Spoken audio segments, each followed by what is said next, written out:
You're watching This Week in Space with Miles O'Brien. Brought to you by Binary Space. Reliable space systems. Hello and welcome. I had a long, interesting talk with the president of the Constellation Nation, ex officio, Mike Griffin. I asked him what he thinks about the success of Elon Musk's Falcon 9 test launch. You may be surprised at his response. I also asked him about the latest skirmish in the war between old and new space. NASA is exercising this little-known termination liability clause. Do you perceive this as an end around Congress?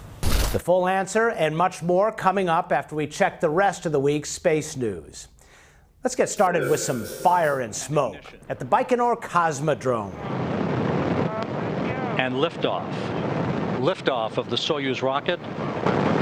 That's the sight and sound of the 24th space station crew leaving Earth behind for a long stint at the orbiting outpost.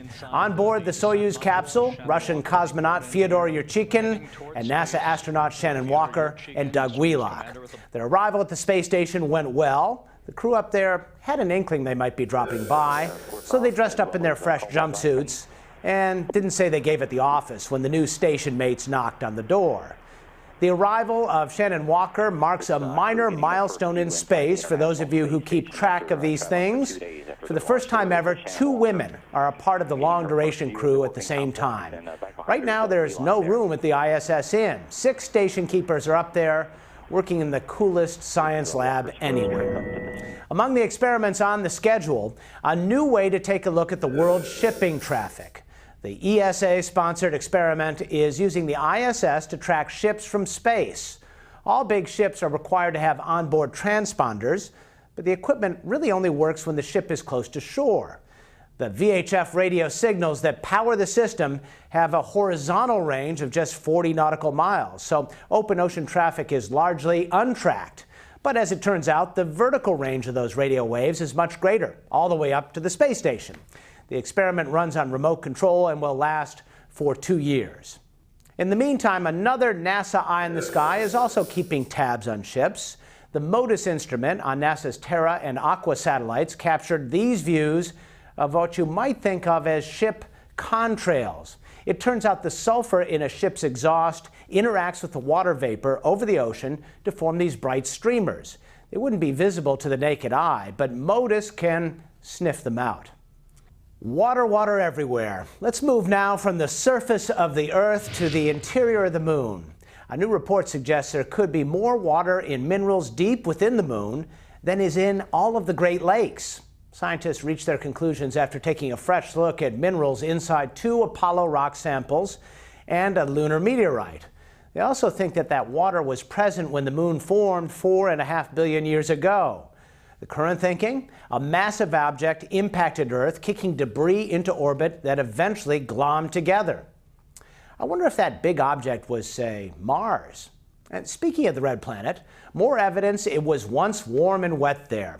A new study concludes that a vast ocean covered 1/3 of the planet's surface 3.5 billion years ago. University of Colorado Boulder scientists combined topographical data with features on the Martian surface, such as river valleys and river delta deposits, to determine the shape of the shoreline. They think Mars once had a water cycle much like Earth's, with lots of rain. The big question, of course, what changed on the 4th rock? Why did it become so cold and dry? Talk about climate change. The crew of the Mars 500 mission did not pack any rain gear for its 17-month simulated journey to the red planet and back. The 6-person crew from Europe, Russia, and China is now a few weeks into their voyage to nowhere inside a human-sized hamster habitat in Moscow. They're simulating a real mission to Mars as much as possible. Limited comm, limited food, limited space. The crew will arrive on Mars in early February, spend a month there, and return home in November of next year. Man, this could have been a great reality show. It makes that Big Brother program look pretty wimpy, doesn't it? And here's my favorite story of the week. NASA's Kepler spacecraft is finding a lot of needles in the cosmic haystack out there. After a 43-day gander at a little more than 150,000 stars, Kepler found evidence about 700 of them are likely to have extrasolar planets in orbit around them. The team is doing follow-up observations on 400 of those stars using the Hubble and Spitzer space telescopes. Kepler scans for extrasolar planets by observing subtle variations in a star's brightness. If it dims even ever so slightly, that could be evidence of an orbiting planet. All of the 461 known extrasolar planets are much bigger than Earth, and it's still unknown if any of these newly identified stars by Kepler might be host to an Earth-sized world. But let's not forget, 15 years ago, the number of known extrasolar planets was 0. If scientists find a pale blue dot, we promise you will hear it here first. Well, that might be one space story the mainstream media might still care about. Good thing they have well-trained specialists on the science and technology beat. Oh, well, just keep watching us. You may wonder how we stay abreast of space news. One of our favorite sources is the CS Extra, which sponsored this story, by the way. CS Extra is a daily collection of the top headlines impacting the space industry, compiled by the Coalition for Space Exploration.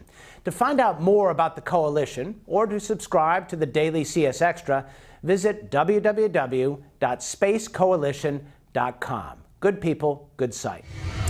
Each class of astronauts gives itself a nickname in recent years. We've had the gaffers, the hairballs, the hogs, the sardines, the penguins, the bugs, the peacocks, and the flying escargot. The flying escargot? Anyway, those wacky astronauts. So what to call the newest members of the White Scarf Club? Here they are, by the way, astronaut candidates, or ASCANs, as they are unaffectionately called, at the Kennedy Space Center this week. Training officially begins in August at the Johnson Space Center. So what to name them? How about the Dodos? I'll let you figure out my rationale. Whatever you may say about Elon Musk, he is no dodo, and he is learning once again nothing succeeds like success. Fresh behind the plume of his successful Falcon 9 launch, his company, SpaceX, inked a $500 million deal to launch Iridium communications satellites. SpaceX will launch the lion's share of 72 satellites, all between 2015 and 2017. It's unclear how many Falcon 9 launches will be needed to put all of them up there, because one rocket can carry multiple satellites to space. For those of you who wonder why Iridium would be launching so many more birds, after all, they hit Chapter 11 only 9 months after their ballyhooed debut in 1998, they have lived on serving a niche market with some big guaranteed government contracts and some commercial subscribers who need instant communication in remote places. Interesting, a mix of government and private sector customers. No wonder Iridium likes SpaceX. But of course, for much of the old Space Guard, SpaceX is a 6-letter word for stupid. Oh yeah, I guess stupid is a 6-letter word. In any case, the increasingly stupid-sounding debate over what to do in space after the shuttles are gone took a deep turn into the weeds of the grassy knoll this past week. The concept you need to become familiar with is termination liability. It is, in essence, a rainy day fund that NASA routinely inserts into contracts with companies it uses to build spacecraft and rockets. It requires those companies to set aside money to wind down a program should it be canceled. Well, NASA told the Constellation contractors ATK and Lockheed Martin to put about $1 billion aside for termination liability, per the terms of the contract. This could be the nail in the coffin for Constellation. I asked the unofficial head of the Constellation Nation, former NASA Administrator Mike Griffin, about this in a Skype the other day. Mike Griffin, good to have you with us on This Week in Space once again. NASA is exercising this little-known termination liability clause. Do you perceive this as an end around Congress? Well, I'm completely certain that NASA has followed the law carefully. Mike Wally, who's the general counsel at NASA, is a friend of mine and one of the best individuals with whom I've ever served in government. and I know he knows the law, so it is being followed carefully. With that said, it's also completely obvious that that the intent of Congress was to allow the Constellation program to continue until the Congress had expressed its will with regard to the Constellation program, whether it would be continued or not. And so, yes, clearly senior managers at NASA are using this as an end around, in your words, the expressed congressional intent.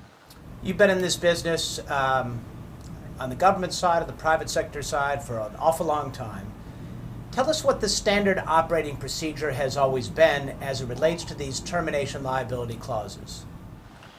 Well, I'll give you the short answer and then I'll explain why. The standard operating procedure has always been that if a program is canceled or terminated at the convenience of the government, that one then uses forward funds to pay off the termination costs prior to initiating the next program. Certainly that is a legal thing for the government to do, and that is what I would say is the standard procedure. Now, the reason that that's the standard procedure is that if contractors are required to reserve or set aside termination liability, that's money appropriated by the Congress for specific purposes, which is not being applied to those purposes. That's money being set aside, not being put to work for the taxpayers. Second, of course, is the contractors have to know how much money to put aside, and so they have to engage in a, I would say, a running project to keep track of what the termination liability is in case the government should call and cancel. So most of all that is wasted effort. So those are the reasons why that is not the standard procedure that is used. Well, I guess the question that comes up, why put them in the contracts if they're not routinely honored to the letter of the law? I don't have a good answer for you. I do know that on a number of contracts and a number of occasions, we in the government write exceptions for those termination liability clauses just so that the contractor will be able to use all the money he's being given to accomplish work on behalf of the government. And that seems like a more sensible approach to me, and that was being done on the Constellation program until it was that practice was halted after I left. Now we're talking here, I guess, about on the order of $1 billion. That's a significant amount of money. And you say the administrator wouldn't necessarily know about that fund. Should the administrator be more in the loop on this?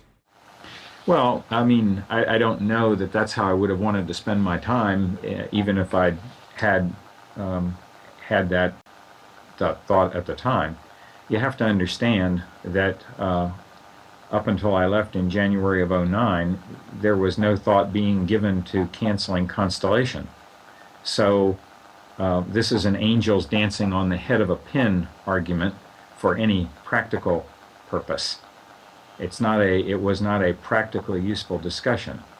Now, I left in January of '09, and obviously the folks who replaced me had it in their mind to cancel Constellation. Well, I would say then that since it was and remains those folks who have had control of first the fiscal 9 budget, and then the fiscal 10 budget, and shortly the fiscal 11 budget, if they had in mind that they were planning to cancel Constellation, then I think they should have so advised the Congress and the contractors at the point where they began to have that in mind.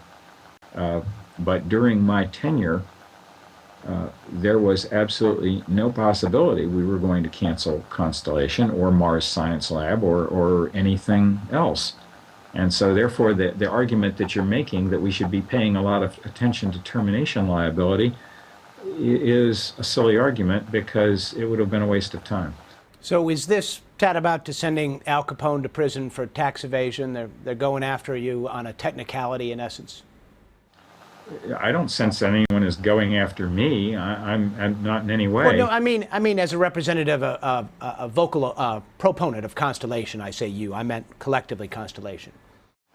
Yeah, I don't understand your question, Miles. All I'm saying is that we were not concerned with termination liability on Constellation during my tenure because, first of all, it was authorized by Congress and funds had been appropriated for it, and it was NASA's central mission. So we were not going to terminate it, therefore we were not concerned about setting aside termination liability. The new team obviously was planning to terminate Constellation, so if that was their intention, then it was in fact their responsibility to advise Congress and the contractors of that fact. That's all I'm saying. Some would suggest the underlying problem here all along from Constellation was that it was underfunded, and that if it had been properly funded in the first place, none of this would be part of our discussion right now, and in fact the program probably wouldn't be on the chopping block. Why didn't you scream a little louder for more money sooner? Miles, did you attend any of my congressional hearings or read anything I wrote? Yeah. How much louder could I have screamed? So you feel like you did all you could? There was no hearing that I gave where I didn't point out that the gap we had between shuttle and the first elements of Constellation was unacceptable. So in retrospect, would you have done anything differently on that regard? No, I felt that I did everything I could do to bring it to the attention of the Congress and the attention of the nation's space policy makers that we were not in a good financial situation. Now, with that said, the biggest cut to Constellation in the last, since it was formulated in 2005, was the Obama administration's fiscal 10 budget, which removed in excess of $20-some billion from the Constellation program. And it was at that point that Norm Augustine rendered the judgment, and I don't know if I'm quoting the report exactly, but the word unexecutable has been thrown around a lot. Well, with the fiscal 10 Obama budget, the program truly did become unexecutable. You got a great job there in Huntsville as a professor, and life is good. You would be excused if you just decided to kick back. You're fighting hard, spending a lot of time and effort trying to save Constellation. Why? I don't know that that it can be correctly said that I'm fighting hard and spending a lot of time and effort to prevent the cancellation of Constellation. I answer interview requests from reporters such as yourself, sometimes reluctantly, but I usually do them. That's pretty much the extent of it. That's all you're doing. You're not operating in a concerted way to try to make the case for Constellation. I answer questions from the media, and I answer questions from those on Capitol Hill who still value me enough to call and ask my opinion. That's all I'm doing.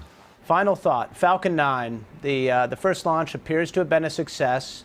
Yeah. A lot of hyperbole on both sides of this. I'd like your assessment of what was accomplished and what wasn't accomplished in that first launch.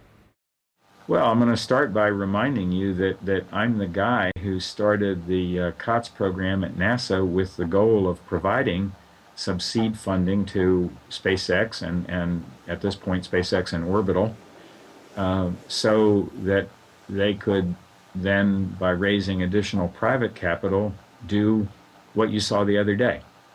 So I was pretty pleased. I was proud of their team. You've heard me say before that SpaceX and Orbital have great technical teams. I mean, I was thrilled for them. I have to say, the success of any first launch always has to be counted as a bit of a surprise.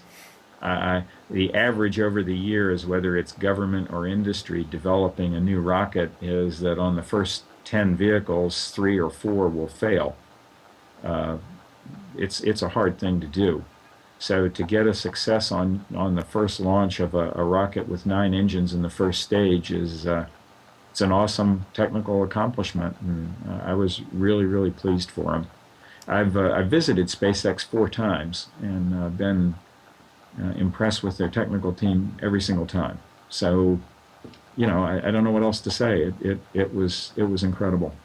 I suppose some people would be a little surprised to hear you say that. Those people who hear you talking about Constellation and would, you know, in all honesty, if it had been a failure, would be an argument in favor of the program of record. You don't feel that way? No, that's not correct. That is the framing of the argument which has been allowed to stand in place and to which I must object. I am the first guy in government who ever put any money on the table for commercial space, and I would do it again. We need government policy to encourage commercial space, but where is it written that we need government policy to eliminate the government space program, NASA's space program? I don't see that connection. Now, it is completely obvious to me that every contractor in the land would like to have a situation where there is no government alternative. Who would not? I'm sure that when you have no government alternative and you have a largely government market, that contractors would like to be in that position. So I do not favor the elimination of government capability. I do favor government policy which will help commercial capability to become established. Mike Griffin, always a pleasure. Thank you for your time. You're welcome, Miles. Take care. Thanks for watching. Please stay in touch. Email us, twists@spaceflightnow.com. Tweet us @thisweekinspace. And visit the blog, milesobrien.com. Please don't forget, we need your support. Please consider supporting us via PayPal at spaceflightnow.com/twists. And thanks to our sponsors, Binary Space, and a special welcome to our new sponsor this week, the Coalition for Space Exploration. We really appreciate your support. Next week, we'll check in with Elon Musk's head of safety and mission assurance, former NASA astronaut Ken Bowersox. We'll get the details on the first Falcon 9 launch now that the data has settled. We'll see you then.